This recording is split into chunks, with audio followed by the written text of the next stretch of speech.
classes going on downstairs? Downstairs is not a class. Downstairs is a play that is renting space from the shul for their rehearsals. So they have come here.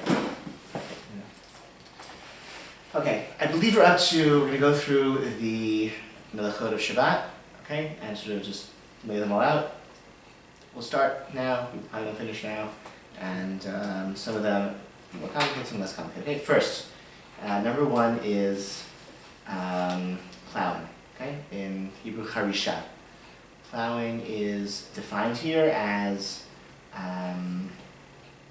anything that prepares the ground to make it better. I mean, plowing literally is you take a plow and you make a furrow in the ground for the purpose of making the ground, improving the ground for the sake of planting and agriculture. So anything you would do to the ground to make it more, like, enhance the ground itself, that would be plowing. Similarly, making a groove in the ground would also fall under this prohibition. So dragging a heavy piece of furniture, a heavy bench across the ground, it's going to make a groove. That's also under this rubric of plowing, even though it's, even though it's not intentional, but it's a necessary and automatic outcome of something that is intentional, dragging the bench across the ground, and so that's also a violation of charisha. Otherwise, would be relevant. I don't know. That would be. If you're eating outside and you spill water on the ground, maybe it makes it look like it gets. If it sort of breaks up the ground, if you're, right? I mean, I don't know, if you have a garden, no garden, like I think that's pretty obvious, but it's obvious, that's straightforward. Otherwise, I think it's less likely, it's not something you're going to accidentally violate per se. Okay. 2, planting. Okay, planting, like putting a seed in the ground. Okay, even spitting out a watermelon seed, while you're outside. Okay, that's also the seed is falling on the ground. This is sort of interesting because the seed isn't going to actually take root on Shabbat. It's going to take a couple of days for it to take root. In theory, you could plant a seed on Shabbat, and then before Shabbat ends, or even or after Shabbat ends, actually take the seed out of the ground, and it's not going to plant. It's not going to take root. It can't take root. So what have you actually done? Like you could, if you undo you still can't do it. Okay, that's sort of interesting things to ponder ways in which you could undo the malacha before it actually is completed. You still can't do it, okay? So you can't put the seeds in the ground on Shabbat.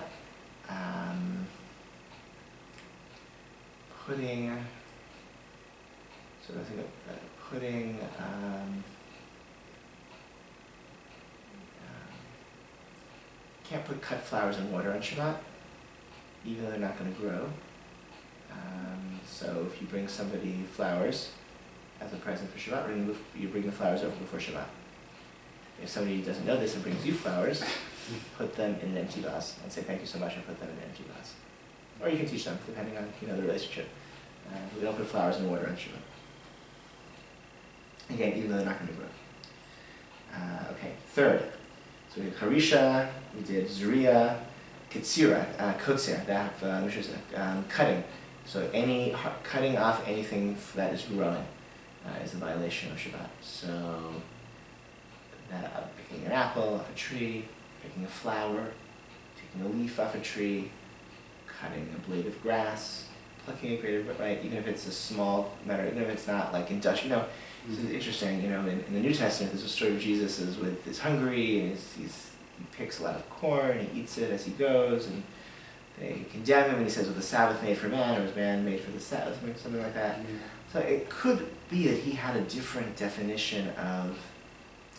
Maybe he thought that the type of small-scale plucking that you do, as just pick something off a tree and pop it in your mouth, doesn't count, and what's prohibited is industrial scale, harvesting, as opposed to small-scale picking, which would be a sort of interesting position. You could sort of imagine how it could exist. That's not Jewish law. Judaism, any type of picking, even the minimal amount, is a violation. We let things that are attached to that are growing, we let them stay.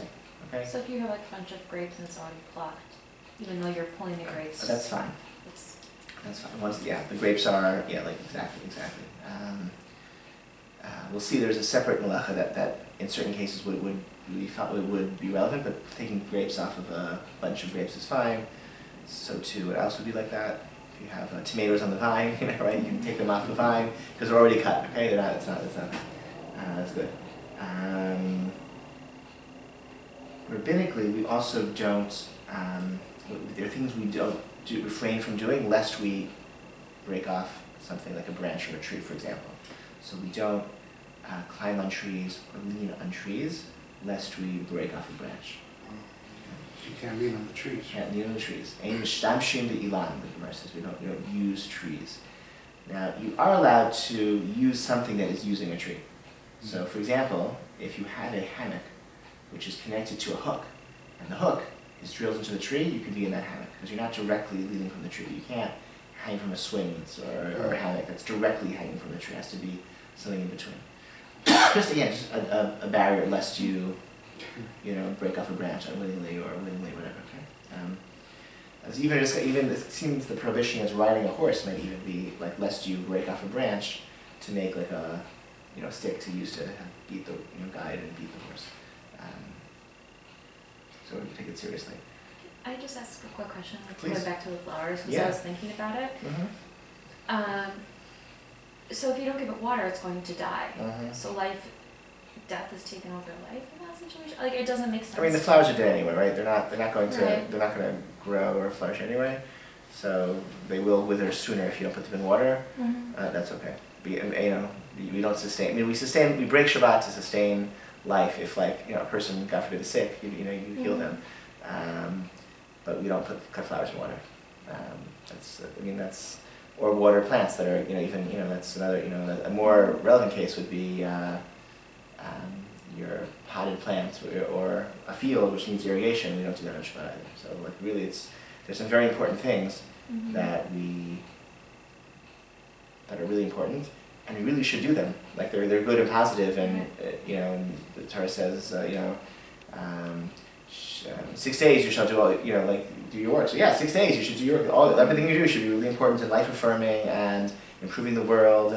But on Shabbat we don't. If you do everything right during those 6 days, then you really get to have Shabbat where you live in the world as it exists now, rather than shape it and change it and improve it in all sorts of ways. Mhm. So, it is sad to see flowers. It is. So, Seems wasteful. It is. Yeah. Not honoring Hashem's creation. Yeah. Look. Hopefully, ultimately, the goal is to live in a community where or even you can tell. I think it's like you can tell your friends, please come to dinner Friday night. Please don't bring anything, or love a bottle of wine. Bring some roasted nuts, whatever you want. Please don't bring flowers. We don't. On Shabbat we don't put flowers in what. Right. That's.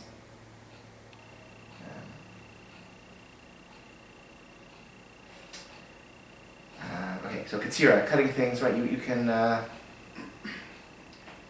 be careful about walking through. Walking through thick shrubbery, and things are going to be leaves are going to be pulled from. You shouldn't do that. You can walk on grass, even though maybe a blade of grass is going to be cut, because again, it's totally unintentional, and you're not even aware of it, and it's sort of done, an accidental, perhaps not even sub-observed, sort of outcome of something that you're allowed to do, which is to walk across a lawn.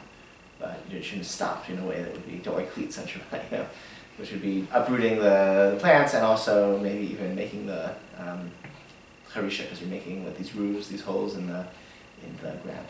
So I'd say no cleats on Shabbat. Emor is Ma'amar is one who makes a heap of grain. This, I don't think there are too many issues where this would really pertain in our lives, but it's one of the stages of harvesting grain. You make a big pile of it.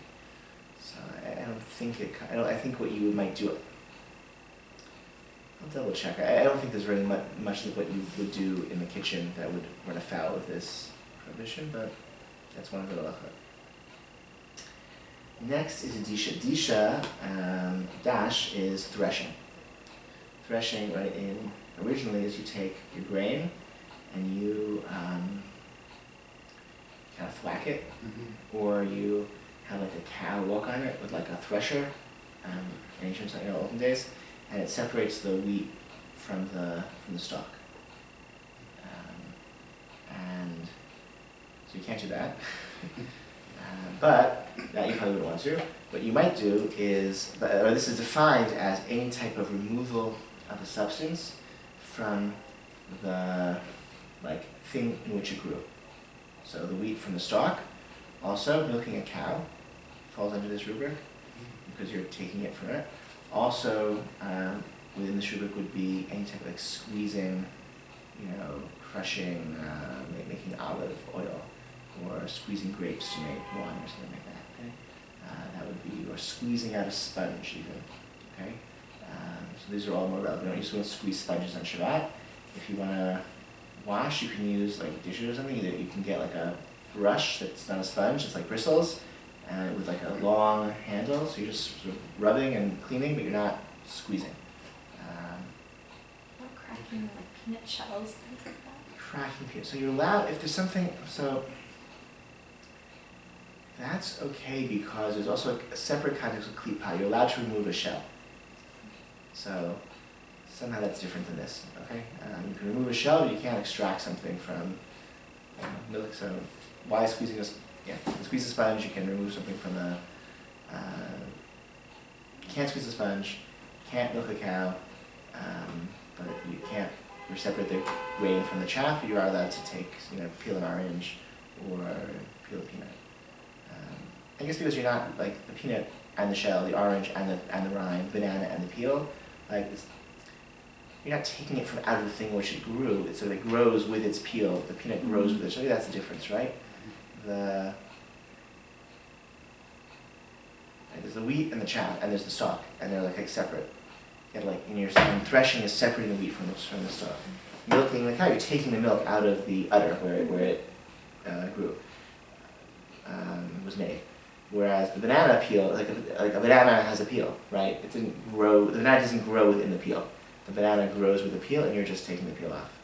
The orange grows with this peel, you take the peel off. The peanut grows with the shell, you take the shell off. It's different. It's just different, right? From something being contained by something else, and and coming into being within it. So it's a subtle difference, but Yeah. okay. So that's relevant, right? I mean, this you might, right? In terms of we don't squeeze things to make juice on Shabbat.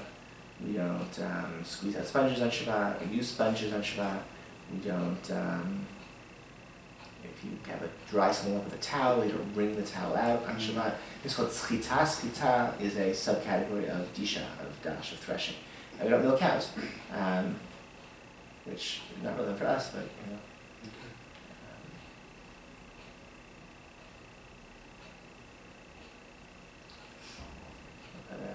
a few other, I guess another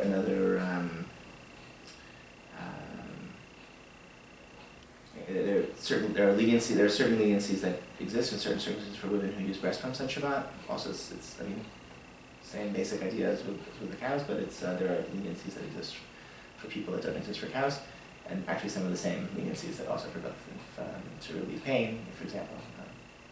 In Israel, they milk cows on Shabbat, and the milk is discarded because if you're doing it to relieve pain, not because you want the milk, then it's not the actual malacha. I think we talked about some of these rules about if you do it for a different purpose, and we talked about the milking a cow, but also for that. Okay.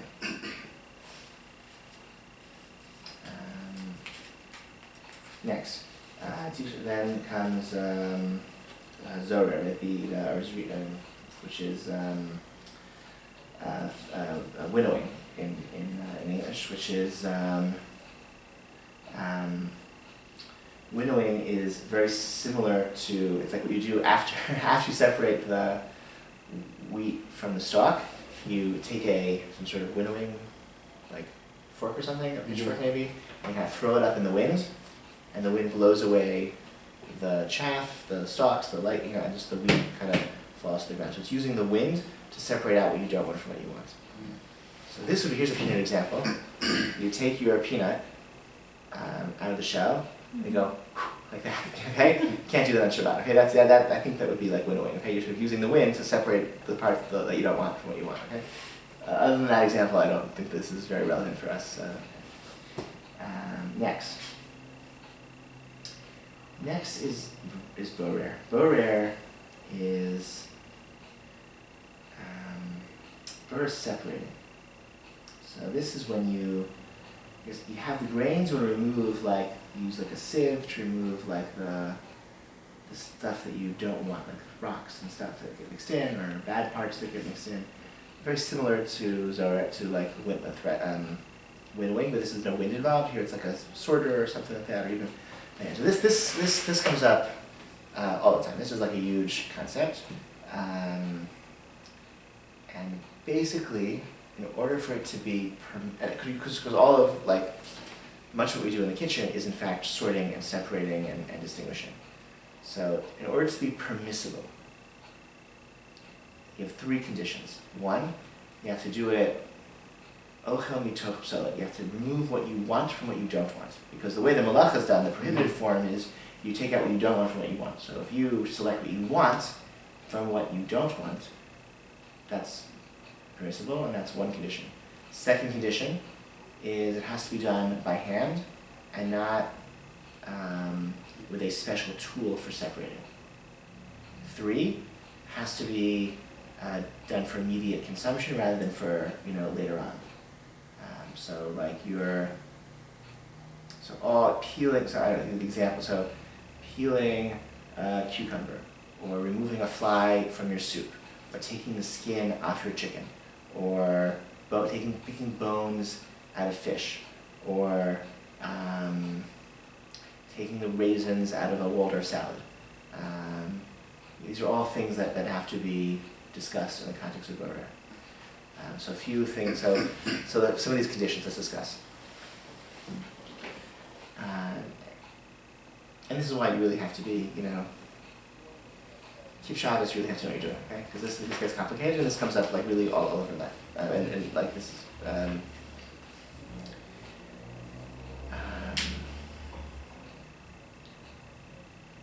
first thing to know is that over the centuries, halakha has evolved to accommodate cutlery.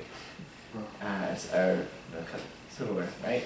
Forks and knives and stuff. Okay? And we come to say that cutlery is sort of like an extension of your hand, and is not to be considered a special tool for sorting. So if you use silverware for something, that is still considered to be your hand. So the condition of your hand doesn't actually have to be your hand. It can be your hand or anything that is an extension of your hand, like a fork, knife, or spoon.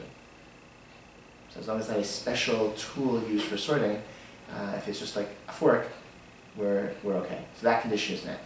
The condition of for immediate use, that can extend as far back as the preparations for the meal, so long as the preparations are contiguous and continuous.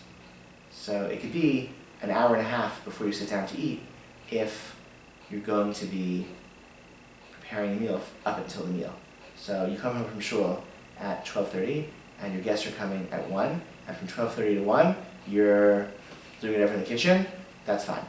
What you can't do is do it in the morning and then you put it in the fridge and then you come back 3 hours later and serve it for lunch.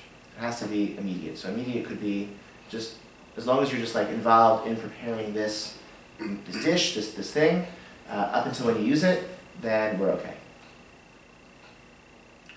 And the category of ochel mitoch, so the thing you have to, true permissive, you have to take what you want from what you don't want. So that is something can be lenient if it's all like if I don't like raisins, but raisins are like fundamentally edible, and fine, that might also be okay.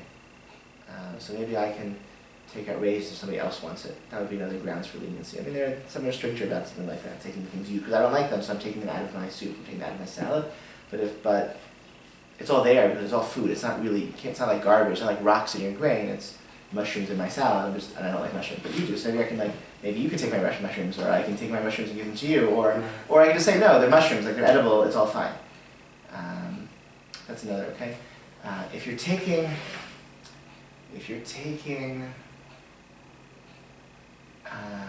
skin off of chicken, again, like, I don't like the chicken, it's not edible, but is edible, like these are sort of giving sort of more broad category, okay, but these are things to be sensitive to, or things to sort of investigate and think about. There's flies in your soup, so what you can do is you can just take a little bit of soup with the fly, and then dump that out. Because you're not separating just the fly from the soup. You're taking fly and soup and you're removing. Some people are strict about sorting silverware. Like you have like a pile of clean silverware that's in your drying rack, but put them away, and sorting into piles, into categories, is also a form of border. And they would say, no, you have to take your silverware and like kind of scatter it across the table, the countertop, and so it's all separate. And once it's separate, then then it's no longer in a tyrova, it's no longer mixed together, and you can put them into the different categories. I would say, I don't know if silverware is ever really mixed together, because you can always clearly see like they're all like clearly distinguishable and aren't really. They could be in a big mess, but they're not like, it's not a mixture of silverware, it's just a mess of different silverware. But again, these are things you may encounter people who are sensitive about these sorts of things, and so, taking the tie, take the tie that you want from your tie drawer. Again, maybe you could also, are they all mixed together? I don't know, taking the book you want from a pile of books. I think the books have covers, they're sort of clearly distinguished, even if they're all sort of on a shelf. I don't think that, but some people are strict about even that. I'm trying to, this border is something really, because it's so pervasive what we do, like people really extend it greatly. So I think you'd be careful, taking bones out of fish, I think would be something that you should be careful about, right? That's a clear, right? So, so maybe take the fish around the bones instead of taking the bones out of the fish. The truth is, this may be a reason why Jews developed the custom of eating gefilte fish, because there are no bones. Oh. Okay, some have suggested that. Taking the seeds out of a watermelon. I don't know, no one eats watermelon seeds anymore. But once upon a time, we had watermelon seeds. So plucking the seeds out of the watermelon, that would be a problem. You're taking what you don't want from what you want. So what do? You just bite the watermelon and spit out the seeds. Okay. Or you get seedless watermelon.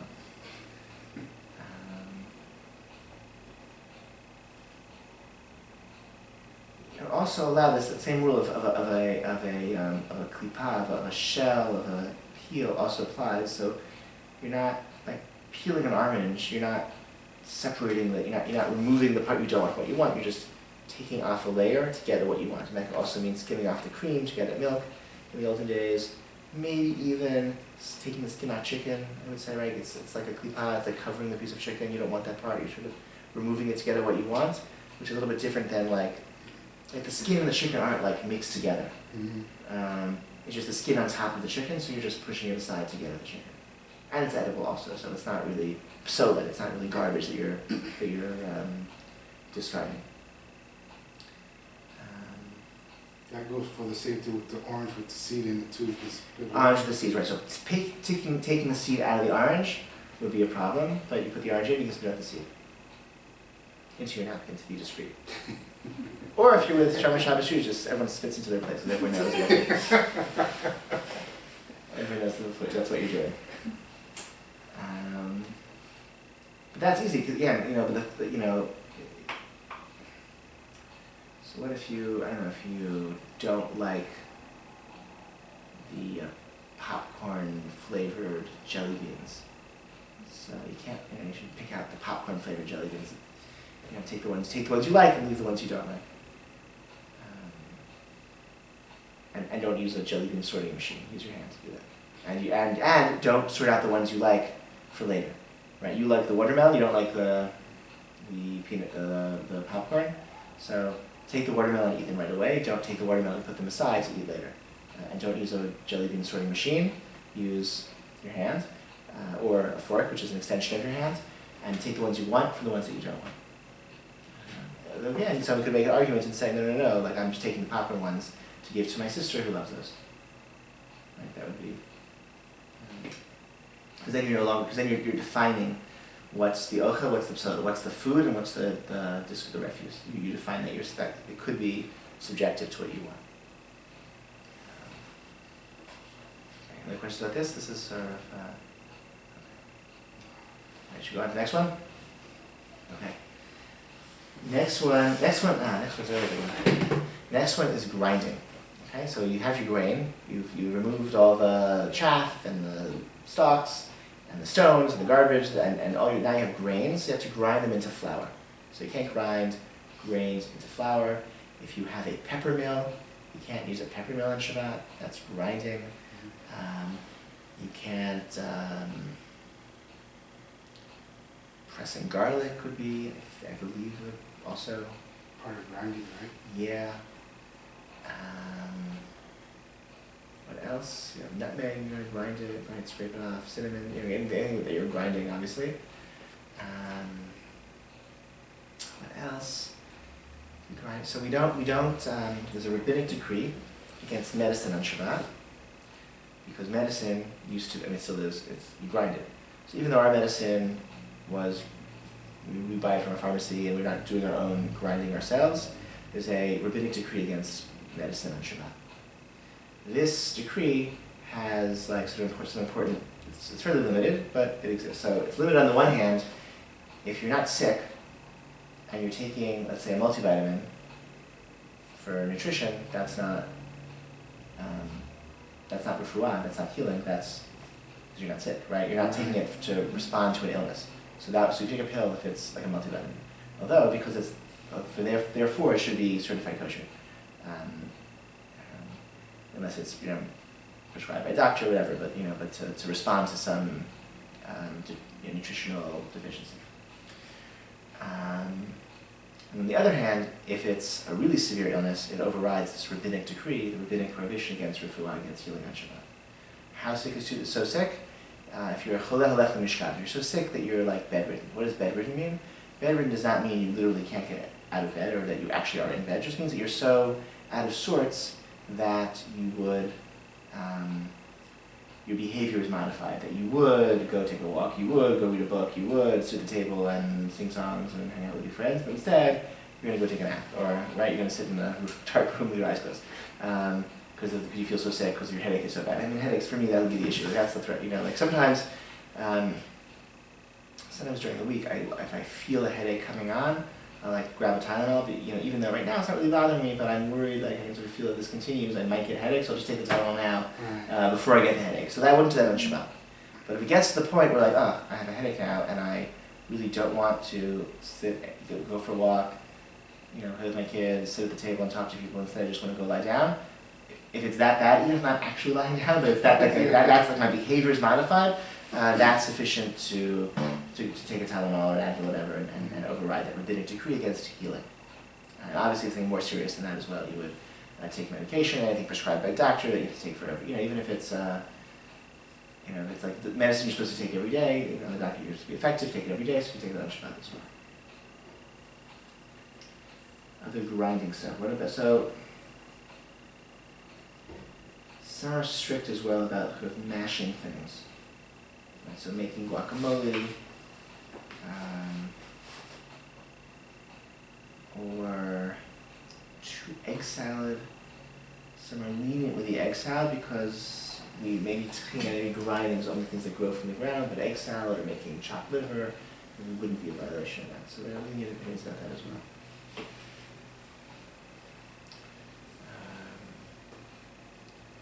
What else with grinding?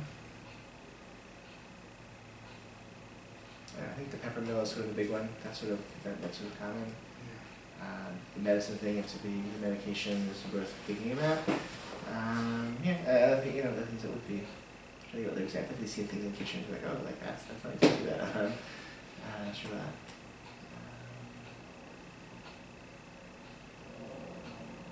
I have something with plucking. Because at Joel they sell, the Joel and Howard, they sell these devices to look for bugs in your broccoli. That would probably be something you can't use on Shabbat, right? Right. Like a lamp. Those lamps for looking at bugs. Yeah. So let's see. So you find a bug. You're like picking the bugs off of your lettuce.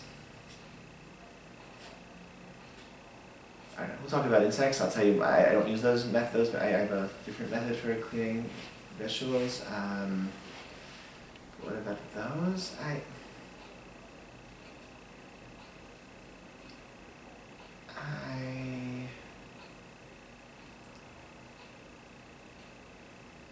don't know that would be like. I'm not sure that's sorting. Like, is the insect in a tarovet? Is the insect like actually in a mixture with the lettuce, or is the insect like on the lettuce? You know, like sort of like. I'm not sure. It's like a mixture. So if there's no other, problem with like the method of cleaning, I think you can wash lettuce on Shabbat. You know, you can certainly wash lettuce on Shabbat. to remove insects, that's for sure. Yeah, I think I just wouldn't think of as it's not like a mixture. That's what I would say. It's just a.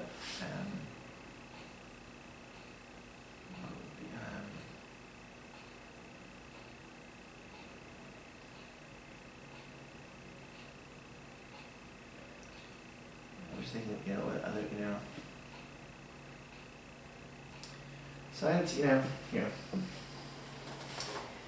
if you're sifting flour, in Israel that they used to be allowed, to be infestations in flour, more than in America. I doubt it's true anymore, but let's say 30 years ago, 40 years ago, it was definitely true of more insect infestations of flour in Israel. So people used to sift flour to remove insects. So the sifter, I don't know, you're removing that's a real mixture. You're removing insects from the flour. I think that would probably be a problem on Shabbat. If you're sifting not to remove insects, but just to fluff the flour, then maybe that would be okay. And the bugs might just be a byproduct. I think that would be if you don't find bugs. Meaning, so I had a teacher who said, look, we sift our flour, but I've never found a bug in years of sifting flour. So that must be about some other purpose, right? At this point, it's sort of really for some other. It's not about removing it or sorting; it's about something else. Okay, let's sort of get to.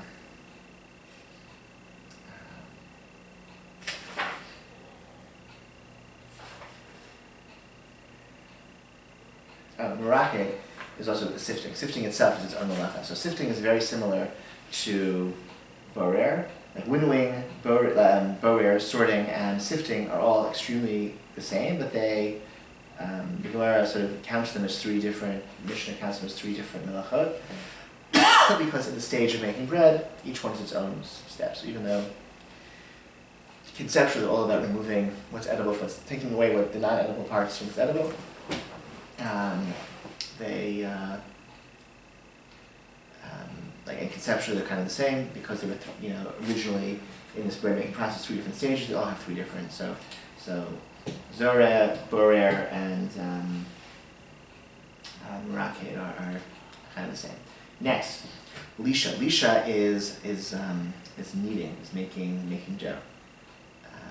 So you can't make dough. Okay. You are allowed to make baby cereal. You are allowed to sort of rehydrate instant oatmeal. That doesn't really make a dough though, it's kind of liquidy. You can't make a dough, you can't knead dough, it's already made. You can't play with clay or Play-Doh. Which is, so here also is a question, what about, again, it's chopped liver, tuna salad, egg salad, some are strict. I think many are lenient about that. It doesn't quite, it's not dough, it's not kneading, it's kind of different. Anything that would make a dough, you couldn't do on Shabbat. So that should all be done beforehand. Next is baking. So baking is, in fact, the Avchal diagram. We said these 39 categories are like archetypes, and they each have these subcategories within them. So afiyah, baking, includes roasting, frying, boiling, all manner of cooking, all manner of using heat to transform food, okay? Certainly chemical transformations and even just temperature, which is not really a chemical transformation, but you can't do that either. So that, I think we're going to have to talk about, I think, next time, because cooking is and the laws of cooking and heating and reheating is sort of deserves a class of its own, but it's all in the category of baking, or that is the stage. You can't even put something in the oven and take it out from the oven before it cooks. Somebody else puts something in the oven, you can't take it out of the oven before it cooks, even to save them from doing malacha. Because taking out is also like a rabbinic decree violation, and we don't let you do that, even to save someone else from a biblical violation. Stay away from the ovens. All the different types of, and they have different halachot. So, bishul, cooking, is like boiling in liquid. Tigun is frying, right? It's like in a pan with no liquid medium. Roasting is like over an open fire, which is dry heat only. All of them are forbidden on Shabbat. doing these types of transforming food through heat in this way. Interesting, a microwave has no heat, and so shouldn't use a microwave for other reasons, but it's probably not a violation of bishul, of cooking or baking on Shabbat, because the microwave oven doesn't work with heat, right? It's the microwaves sort of cook it without heat. The heat is generated in the food itself, not from any outside cause. So you can use a microwave on the side? no, you can't. No, You can't. no. You can't, but the reason it has nothing to do with the Right. cooking. It's because of basically it's an electric device. We don't use electric devices on Shabbat. But were not for the electric device, it wouldn't be a violation of cooking on Shabbat, probably, to use a microwave.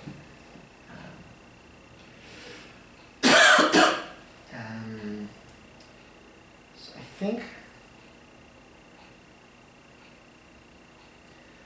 I think we'll pause here, even though it's right, because I think next time we'll do like cooking and reheating cold things, and that deserves a class of its own. And then after that, we'll continue with the other melachot. But all of this, leading from plowing up until baking, it's all about making bread, obviously.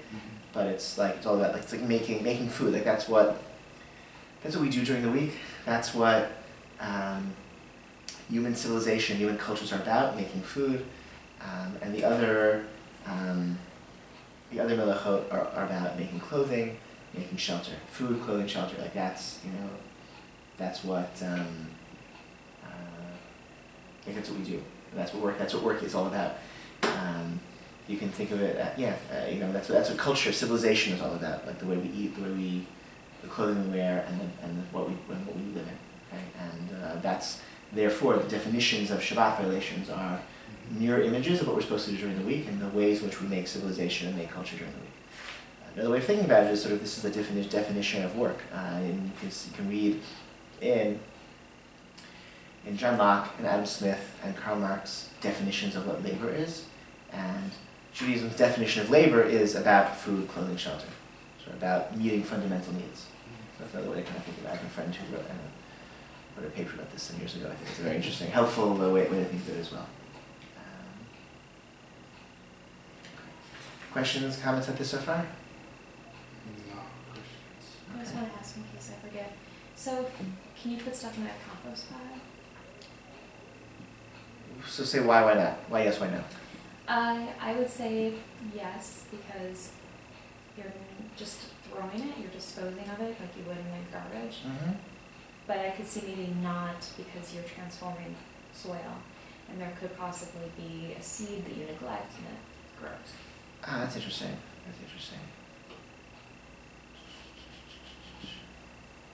But then you're not doing that purposefully. So. Yeah, seeds shouldn't really grow in compost. You're not right. I mean, seeds shouldn't grow. On the other hand, but it doesn't matter, because at the time, you have your watermelon seed and your bag of compost stuff, and you dump it in your compost. Do you have a compost bin?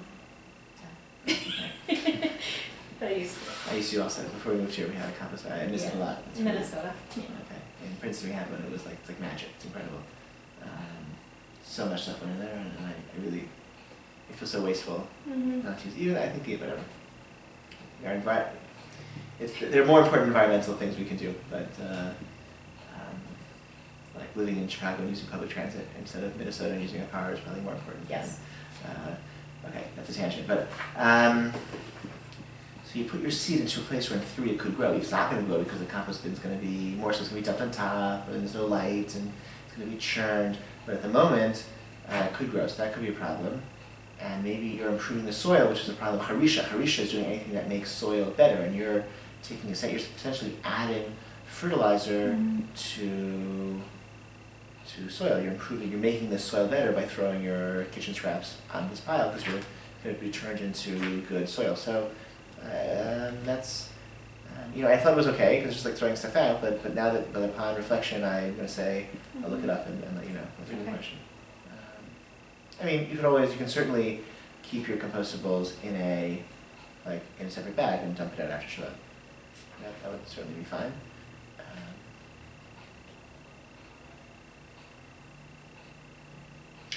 Garbage in general is interesting on Shabbat, because we're not supposed to, garbage is muktzah, right? Once something, only supposed to, we haven't talked about muktzah yet, but the rabbis made a decree against moving things that have no Shabbat use.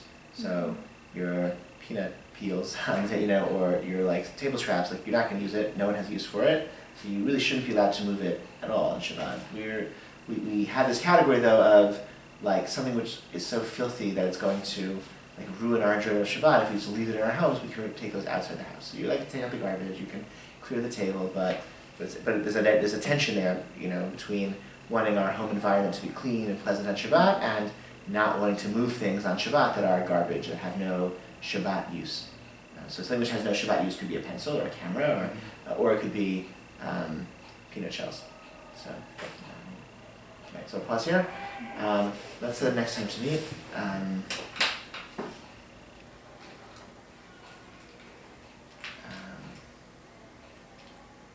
Let's see what's going on here.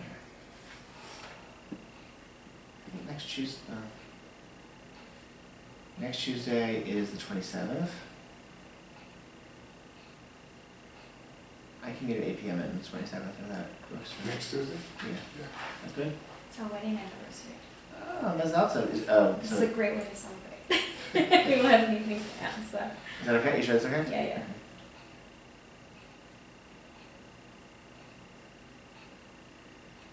And who knows what the Cubs will be doing next Tuesday.